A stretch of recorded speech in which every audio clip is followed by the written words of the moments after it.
Negasngi ga JSU da panman ga ya yaki wa jai jai haprang ga yung kreka u Deputy Commissioner ga West Jaintia Hills Odwa bo pulit wai wosan rani ga warap ka tnong lapangap. Hai janmit wan ga sende chem go DCU Abhinav Kumar Singh Odwa bo da SF10 wai wo yadai ga warap ka tai ka tnong UPM dep thung ka ba. Nei liang DC da pa kali wala da ki Assam da bo ki pulit wa kerpang nei liang yang ka wai yu pentikna wa em sket ki jepai komando ga Assam wa em nei liang ga Assam wai go un jagi lo ma ga bentor ga lapangap. Maria tip ye ni DC da kular wa tho sa sarkar wa bo no da ki pulit SF10 halapangap wai wo yadai ga warap hai por wala thung ka ba ge.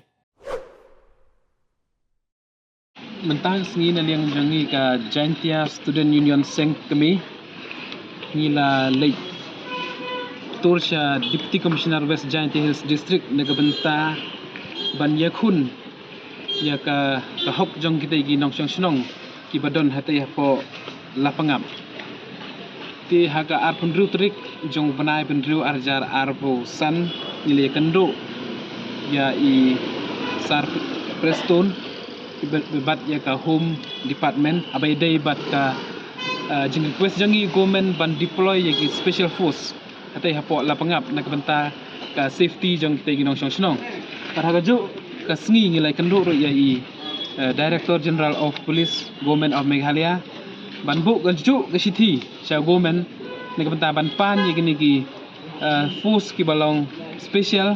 nakabenta ban safe ya kita gi nong snong ki badan hapok snong lapangap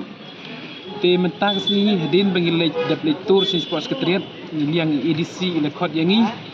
bat ngilayo ya galat ban ya kendo ya Deputy Commissioner nakabenta ban submit ya kan diga ultimatum for the immediate security for the people of Lapangap te hadin bangilai ya keren bat Deputy Commissioner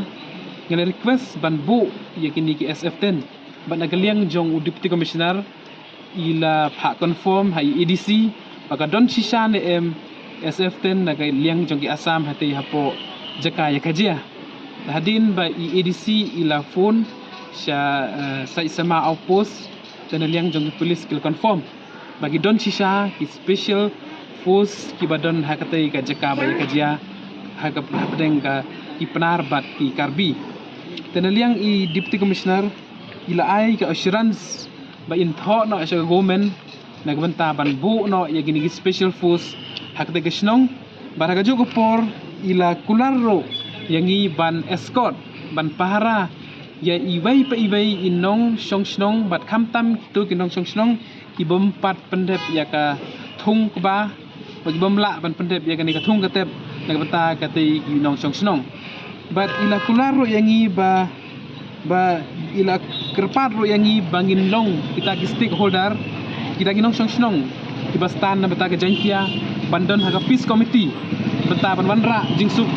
hapdeng ki karbi bat ki penar naga benta ka future solution jong kini ki pending border issue te ni nang Jaintia Student ni dadap daga jingsuk komen banaga liang jong EDC ila ai kata ka insurance na benta ka nega sngi Beijibu.